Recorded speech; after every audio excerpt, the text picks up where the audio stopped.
开，天地间将会迎来一场灾难。炼天古。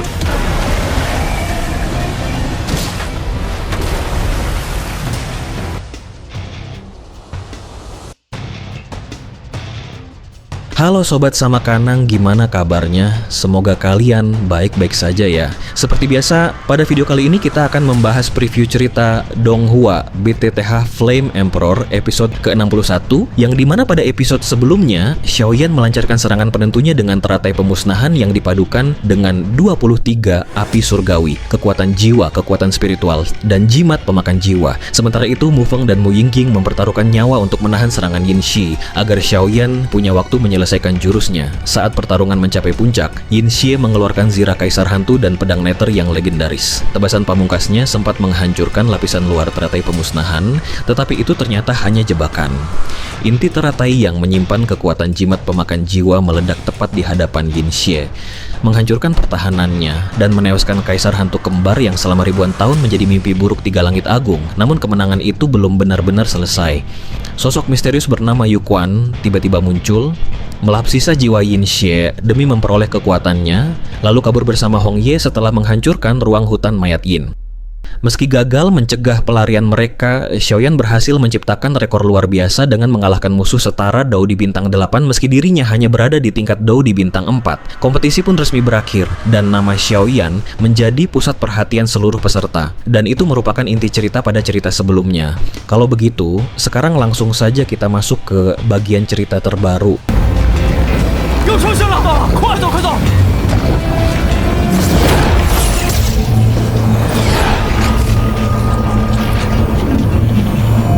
Mereka sadar, tanpa aksi heroik pemuda itu, mereka semua pasti sudah menjadi jiwa sisa di cengkeraman musuh. Luo Guang pun dengan legowo mengajak yang lain mundur duluan dan membiarkan kelompok Xiaoyan berjaga di belakang. Sementara Mu Feng dan Yue Ru langsung terbang ke atas menyusul sahabat mereka. Saat para peserta mulai mengosongkan area, Xiao Yue dan yang lainnya menghampiri Xiaoyan sambil tersenyum melepaskan penat. Awalnya cuma karena minat yang sama, nggak nyangka sekarang malah utang nyawa sama kamu, canda Xiao Yue. Di saat yang sama, Monumen 9 Jiwa menembakkan cahaya putih susu ke tubuh Xiao Yue untuk mengembalikan kebebasannya setelah bertahun-tahun mengabdi. Sambil tersenyum puas, Xiao Yue berpamitan dengan Xiaoyan dan memberitahu bahwa transaksi lama mereka batal karena ia sudah menemukan cara lain untuk menyelamatkan Raja Serigala Petir Perak. Meski transaksi batal, keduanya kini telah resmi menjadi teman baik. Chang Yu kemudian mendekat dan mengucapkan terima kasih dengan tulus, yang langsung dibalas sopan oleh Xiaoyan. Namun ketika Xiaoyan menoleh ke samping, ia mendapati Mu Yingjing terus menatapnya dengan lekat seolah sedang menyelidiki sesuatu. Harus diakui, dalam jarak dekat seperti ini, Mu Yingjing terlihat sangat menawan dengan dua kuncir rambutnya yang indah bergoyang lembut. Setelah Xiaoyan mengajaknya bergerak, mereka bersama harimau suci api surgawi langsung melesat masuk ke lorong spasial. 诸位，随我来。 Tepat sesaat sebelum hutan, mayat Yin hancur total dari muka bumi. Chang Yu yang menjadi orang terakhir masuk hanya bisa bergumam cemas, memikirkan dampak hilangnya jiwa Yin Xie bagi masa depan. Namun di sisi lain, jauh dari lokasi runtuhnya hutan, sesosok tubuh ramping yang diselimuti ki hantu pekat tampak duduk santai di atas singgasana abadi. Dengan aura yang berkali-kali lipat lebih mengerikan daripada Yin Xie, sosok misterius itu bergumam mengejek, si bodoh Yin Xie itu malah dibunuh manusia tepat setelah lepas dari segel. Kaisar hantu yang sombong menggelikan sekali.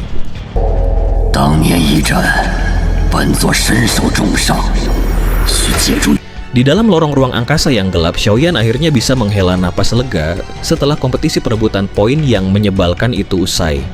Selain membawa pulang jimat pemakan jiwa, ia menyadari Dou Qi di tubuhnya bergejolak menunjukkan tanda-tanda akan menerobos ke tahap menengah Dou di bintang 4. Hal ini tentu membuatnya sangat bersemangat, mengingat ia baru beberapa bulan mencapai level bintang 4. Xiaoyan sadar, terobosan instan ini adalah berkah dari pertarungan hidup mati melawan Kaisar Hantu Kembar yang dibantu pasokan energi murni 3 Dou di bintang 7 sebelumnya. Di sisi lain, ia menyadari pandangan para kontestan di sekitarnya kini berubah menjadi penuh rasa hormat. Melihat teriak energi Xiaoyan, Chang Yu yang menjabat sebagai wakil ketua pavilion, terluar pavilion pembakaran dupa, langsung mendekat sambil menggoda keponakan rohaninya itu. Saat Xiaoyan bertanya penasaran mengenai penentuan peringkat akhir akibat kekacauan di hutan, Chang Yu tersenyum dan menjelaskan bahwa berkat aksi heroiknya, pihak penyelenggara memutuskan untuk meloloskan Xiaoyan, Mu Yingjing, dan Mu Feng ke kolam kerajaan keluarga kerajaan Xuanling. Hehe Xiaoyan, kamu mungkin belum tahu, tapi kamulah yang mendapat peringkat pertama. Saya Mu Feng antusias tanpa ada rasa iri sedikit pun. Xiaoyan sempat bingung karena merasa poinnya hanya cukup untuk 10 besar. Namun Mu Yingying dengan suara merdu menyahut bahwa jika bukan karena kepahlawanan Xiaoyan di detik-detik terakhir, mereka semua pasti sudah mati. Mendengar hal itu, Xiaoyan hanya menanggapi dengan santai, karena tujuan utamanya sejak awal hanyalah mencari petunjuk api suci yang dirumorkan tersimpan di kolam kerajaan Xuanling. Sikap dingin Xiaoyan sontak membuat Mu Yingying cemberut kesal dan menuntut ucapan terima kasih karena telah memberikan peringkat pertama tersebut. Namun di sisi lain, Yueru langsung melangkah maju memotong obrolan dan mewakili Xiaoyan untuk berterima kasih. Persaingan intuisi wanita ini membuat Mu Yingying semakin kesal, tetapi sebelum sempat membalas, ia ditarik mundur oleh harimau suci api surgawi yang berbisik bahwa Yueru memiliki aura aneh mirip seorang penerus kekuatan besar. Guna meredakan pusing akibat pertengkaran para wanita, Xiaoyan mengalihkan pembicaraan dengan menanyai Mu Feng soal detail kolam kerajaan. Menurut Mu Feng, tempat yang dijaga ketat itu adalah harta paling berharga Xuanling yang bahkan tak berani didekati ahli bintang 7 secara gegabah. Namun Chang Yu dengan sinis menyela bahwa keluarga Xuanling hanyalah sekumpulan manusia sombong yang memanfaatkan kolam kerajaan untuk memikat talenta muda agar bergabung dengan mereka. Dari ucapan tersebut, Xiaoyan langsung menganalisis bahwa hubungan pavilion pembakaran dupa dan keluarga Xuanling sedang tidak harmonis. Sambil meyakinkan bahwa bakat mereka akan menjamin masa depan cerah di sekte manapun, Chang Yu menjawab pertanyaan Xiaoyan soal hadiah pil Dodi yang dijanjikan bagi 10 besar. Pil berharga yang bisa mendongkrak Xiaoyan langsung ke tahap akhir.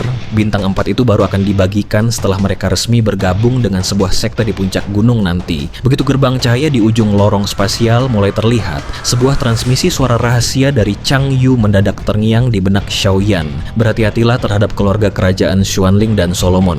Peringatan tulus itu membuat Xiaoyan menaruh rasa hormat pada kemurahan hati orang-orang pavilion pembakaran dupa. Dengan senyum penuh tekad untuk menaklukkan Xuan Santian, Xiaoyan melesat kencang dan langsung menghilang menembus gerbang cahaya tersebut.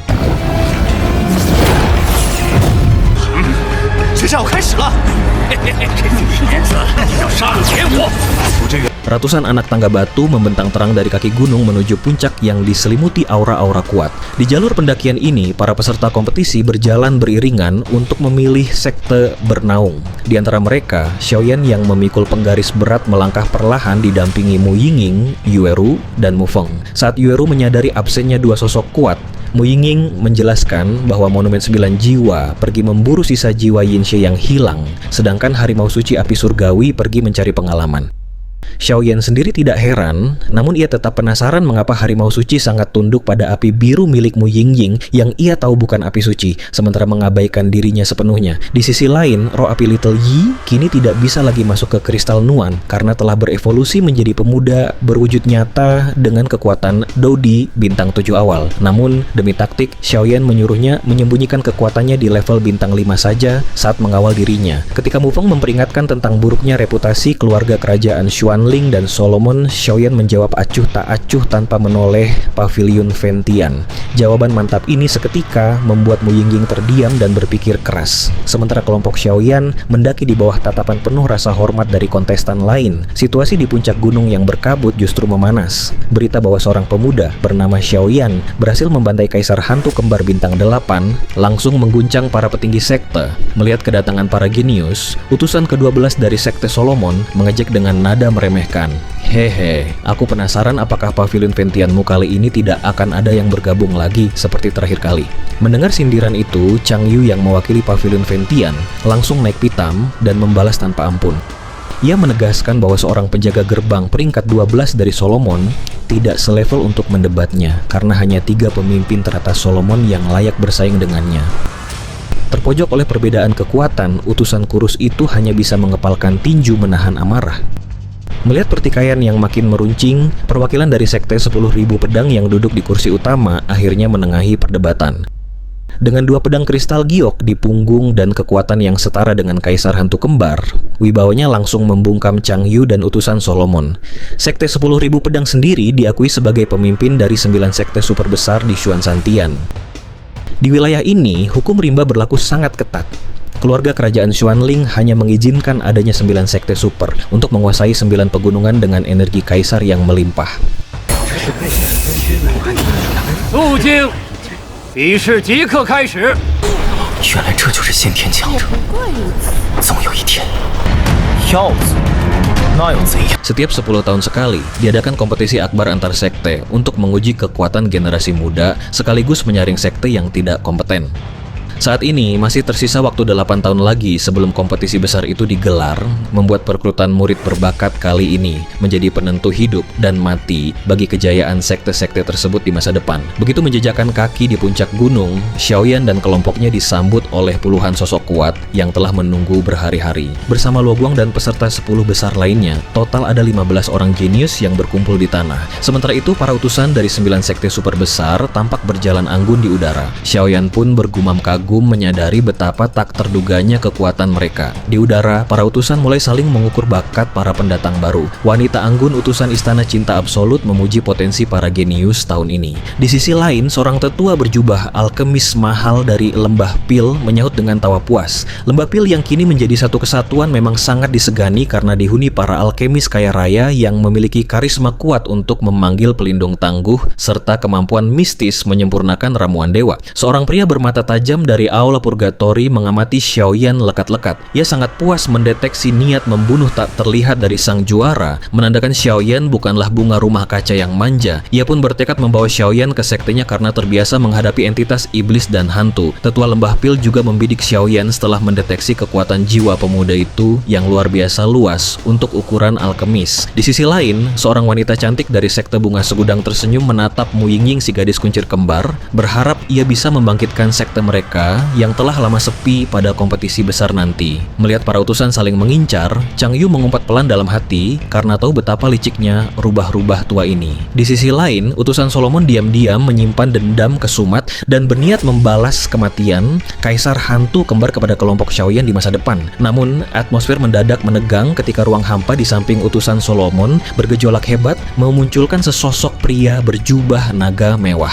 Dialah Raja Xuanling, kaisar keluarga kerajaan Xuanling saat ini, yang kabarnya telah menembus level Dodi Bintang 9 sejak beberapa dekade lalu. Meskipun tetua Lembah Pil kurang menyukai pihak kerajaan, ia tetap menyapa Raja Xuanling dengan sopan demi formalitas. Raja Xuanling tersenyum santai dan berdalih ia sengaja datang di waktu luang untuk melihat para bakat baru serta merekrut mereka ke dalam kerajaannya. Kehadiran sang raja membuat Chang Yu kembali mengumpat geram. Ia tahu kedatangan penguasa Bintang 9 ini, yang dikenal dekat dengan Solomon, pasti untuk memikat Xiaoyan dan yang lainnya menggunakan metode licik yang bisa menggagalkan rencana pavilion pembakaran dupa untuk bangkit dari masa keterpurukan murid baru. Kini, ke-15 peserta terbaik telah berdiri mendekat, bersiap untuk memilih sekte bernaung. Namun, begitu Raja Xuanling menampakkan diri, Xiaoyan langsung merasakan Dou Qi di tubuhnya membeku akibat tekanan aura yang amat dahsyat. Di dalam pikiran Xiaoyan, suara Raja Naga Emas perlahan terdengar menjelaskan tingkat kekuatan tersebut. Dodi Bintang 9 tidak lagi membedakan antara tahap awal, tengah, dan akhir. Itu sekitar 9 putaran, dan di atas 9 putaran adalah para ahli Doshan.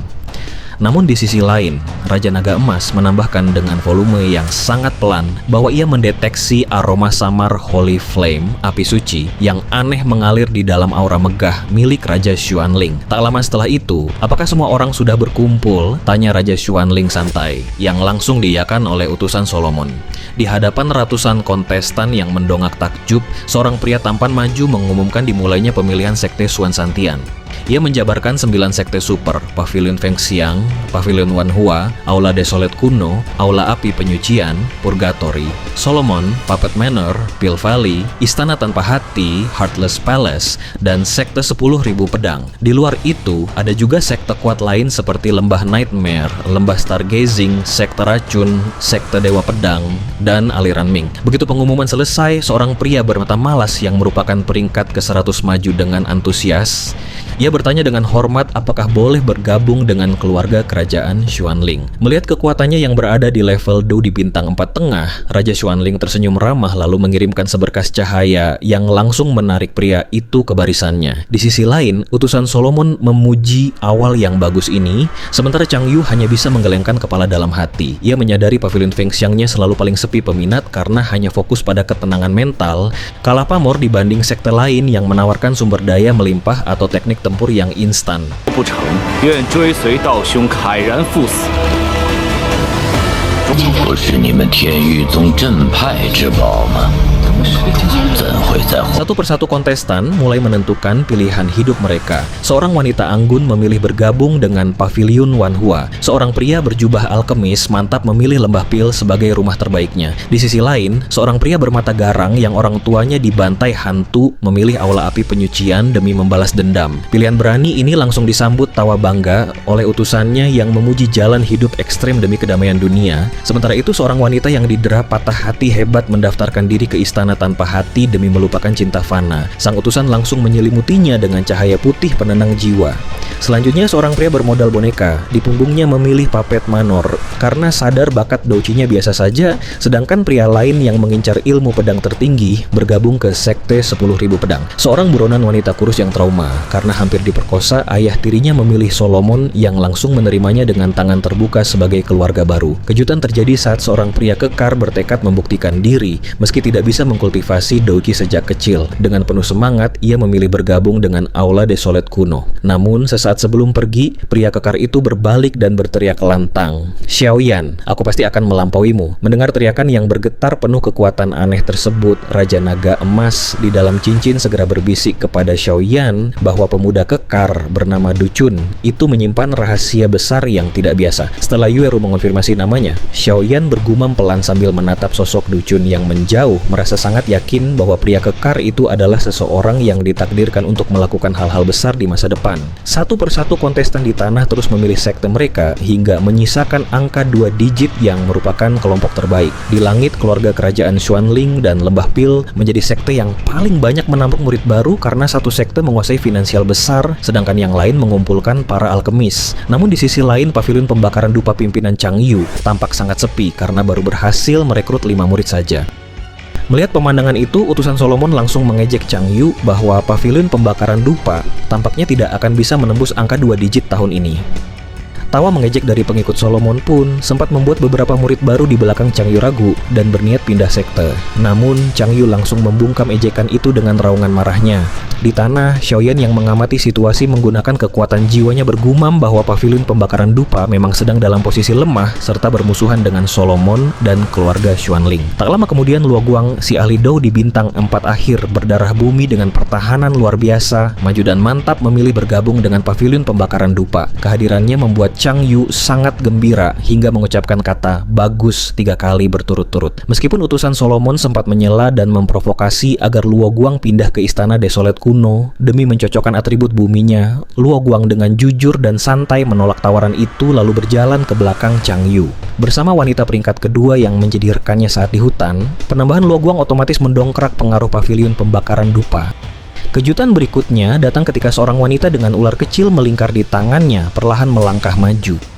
Wanita itu tampak memendam rasa takut sekaligus benci terhadap Solomon dan Raja Xuanling.